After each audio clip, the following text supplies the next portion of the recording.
Hello guys, welcome back my YouTube channel LKS medico. माई से ललित कुमार। और आज इस वीडियो लेक्चर में देखने वाले हैं management of the DI, diabetes insipidus का मैनेजमेंट देखने वाले हैं। हमने प्रीवियस 2 क्लास में उसकी एनाटॉमी फिजियोलॉजी पढ़ी और उसकी पैथोफिजियोलॉजी पढ़ी, मतलब डायबिटीज इंसिपिडस की हमने कोज पढ़ लिए, सही सिम्टम पढ़ लिए थे और डायग्नोसिस हमने कर लिया था। अब हम बारी आती है एमएसएन की पार्ट में उसके मैनेजमेंट की। तो मैनेजमेंट इसका 3 तरीके से करेंगे। 3 प्रकार के हमारे डीआई होते हैं, साइकोजेनिक डीआई, सेंट्रल डीआई और नेफ्रोजेनिक डीआई। अब देखो सेंट्रल डीआई के अंदर क्या होता है कि सेंट्रल डीआई ऐसा डीआई जिसके अंदर या तो हमारे हाइपोथैलेमस में दिक्कत हो या फिर पिट्यूटरी ग्लैंड में दिक्कत हो, पोस्टीरियर पिट्यूटरी में उनके अंदर कोई ट्रोमा हो गया हो, सप्रेसिंग ट्यूमर हो गया हो या रेडिएशन एक्सपोजर हो गया हो, तो वहाँ की कुछ सेल्स डैमेज हो गई, कुछ स्ट्रक्चर डैमेज हो गई, तो एडीएस बन नहीं पाएगा। अब उसके मैनेजमेंट में क्या करेंगे, एडीएस हार्मोन दे दो। तो एडीएस हार्मोन की सिंथेटिक फॉर्म होती है डेस्मोप्रेसिन। अपन डेस्मोप्रेसिन उसको इंजेक्टेबल के तौर पे देंगे तो बिल्कुल सही हो जाएगा, क्योंकि एडीएस हार्मोन की कमी थी ना, एडीएस हार्मोन बढ़ाना है तो डेस्मोप्रेसिन दे दो, सिंथेटिक दे दो। तो डेस्मोप्रेसिन हमने दिया। तो डेस्मोप्रेसिन का एक नाम भी होता है 1 डाई अमीनो आर्जिनिन वैसोप्रेसिन, ये उसका अलग से नाम से एग्जाम में ये भी पूछ लेता है कभी कभी, तो ये भी आपको याद रखना है। तो डेस्मोप्रेसिन दे दो।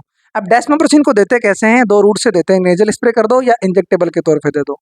अब नेजल स्प्रे तो तब करेंगे नॉर्मल कंडीशन के अंदर, अगर मान लो किसी पेशेंट का एयरवे ब्लॉक, नेजल वे ब्लॉक है या राइनाइटिस वगैरह कुछ भी कंडीशन हो जाए नेजल से संबंधित, जिसमें नेजल एयरवे ब्लॉक हो, ठीक है, नेजल रूट ब्लॉक हो, तो उसको फिर हम देते हैं इंजेक्टेबल के तौर पे, आईवी दे देते हैं, ठीक है।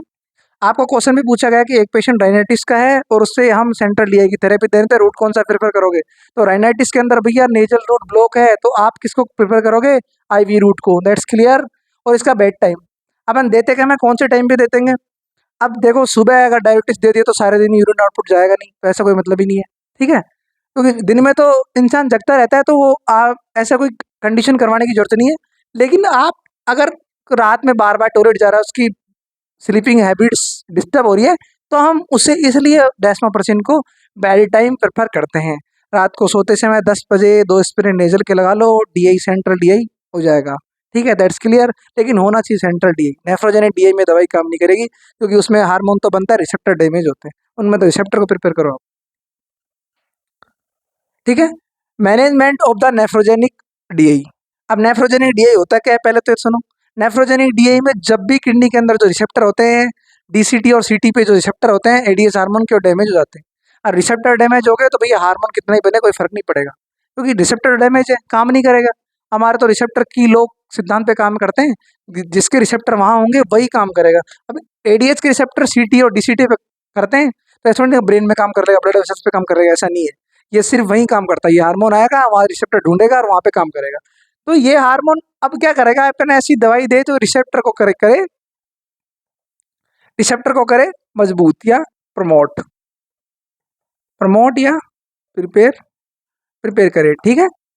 तो थियाजिड डायरेटिक्स हम उसमें पहली ड्रग देते हैं, थियाजिड डायरेटिक्स। अब देखो, आपके दिमाग में सवाल आ रहा होगा कि मतलब साइकोजेनिक डीआई या नेफ्रोजेनिक डीआई, कोई सी डीआई उसमें यूरिन आउटपुट इंक्रीज होता है, पॉलीयूरिया के साथ पेशेंट आता है और आप उसे डायरेटिक्स दे रहे हो, तो ये तो भैया और भी यूरिन आउटपुट को बढ़ाएगी।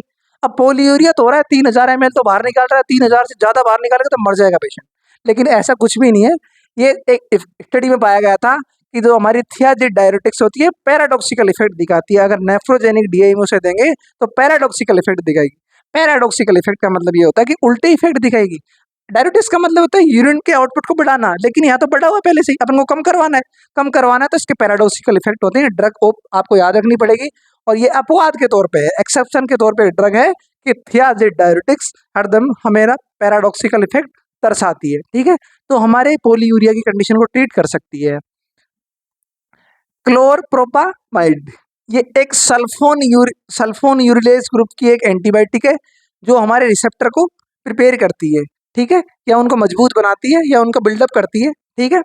और ये दवाई हम एक्स्ट्रा बात करें तो ये हम डायबिटीज मेलाइटस में देते हैं, सेकंड टाइप के में, जो पेनक्रियाज की बीटा सेल को स्टिमुलेट करती है और हमारे इंसुलिन को सीक्रेट भी करवाती है। ये वो एक्स्ट्रा बात हो गई, ठीक है। लेकिन आप अभी इसको पढ़ रहे हो, डीआई को, नेफ्रोजेनिक डीआई को पढ़ रहे हो, तो क्लोरप्रोपामाइड एक एंटीबायोटिक होती है सल्फर यूरिलेज ग्रुप की, तो उसको हम देते हैं। क्लोरफिब्रेट, ये भी एक एंटीबायोटिक है, तो क्लोरफिब्रेट देंगे तब भी रिसेप्टर जो है वो बनेंगे, ठीक है, नए रिसेप्टर बनेंगे, या जो भी रिसेप्टर डैमेज हो है उनको प्रिपेयर करेगी, या रिसेप्टर को डैमेज होने से बचाएगी। कुल मिला के हमने रिसेप्टर को बचाना है, दैट्स क्लियर। और हम नैसेड देंगे तो नैसेड में तो क्या होता है, non steroid anti inflammatory drugs. अब देखो एंटी इन्फ्लामेटरी ड्रग्स ऐसा क्यों करती है, ये एक स्टडी में पाया गया कि जो हमारी आइबुप्रोफेन होती है, जो पेन किलर होती है, पैरासीटामोल की जैसे काम करती है, डाइक्लोफेनेक के जैसे काम करती है, तो आइबुप्रोफेन क्या करती है, किडनी के रिसेप्टर को मजबूत बनाती है, एडीएच के रिसेप्टर होते हैं उन्हें मजबूत बनाती है। अब हम पढ़ते हैं कि साइकोजेनिक डीआई का मैनेजमेंट। साइकोजेनिक डीआई का मैनेजमेंट, ठीक है। साइकोजेनिक डीआई का मैनेजमेंट क्या होता है, मोस्ट कॉमन इन, ये डीआई क्या होता है, psychogenic DI most common females के अंदर होता है। आपने कई बार सुना होगा कि फीमेल ज़्यादा पानी पीती है, अपनी ब्यूटी का ध्यान रखती है, तो जब वो ज़्यादा ऐसा करती है तो वो ज़्यादा वाटर इनटेक करती है। अब वाटर इनटेक करती है तो हमारी किडनी तो होम्योस्टेसिस मेंटेन करेगी ना। आपको चाहिए 3.5 लीटर पानी और आप 5 लीटर पानी पी रहे हो, ये थोड़ी ना कि बॉडी में स्टोर हो जाएगा, वो बॉडी में स्टोर नहीं होगा तो उसको किडनी के द्वारा बाहर निकालेगी किडनी। तो उस कंडीशन में अगर अपन उसको बोलते हैं साइकोजेनिक डीआई, कि जब अपन वाटर इनटेक ज़्यादा कर रहे हैं तो यूरिन का आउटपुट भी इनटेक होगा। तो ऐसी कंडीशन में हम दवाई क्या दें, दवाई तो कुछ दे ही नहीं सकते। दवाई क्या, उसको बिहेवियरल थेरेपी दो, साइकोलॉजिस्ट को दिखाओ और उससे बिहेवियर थेरेपी दो कि आप वाटर इनटेक एक सीमित मात्रा में करोगे। That's clear. आपको मैंने तीनों डीआई का मैनेजमेंट बता दिया है। आपको यूनिवर्सिटी लेवल से एक कम्पिटिटिव एग्जाम लेवल तक का पढ़ाया गया है। अगर आपको कोई भी क्वेश्चन क्वेरी मुझे कमेंट सेक्शन में बताएं। और थैंक्स फॉर वॉचिंग, और चैनल को लाइक और शेयर सब्सक्राइब करें। Thank you.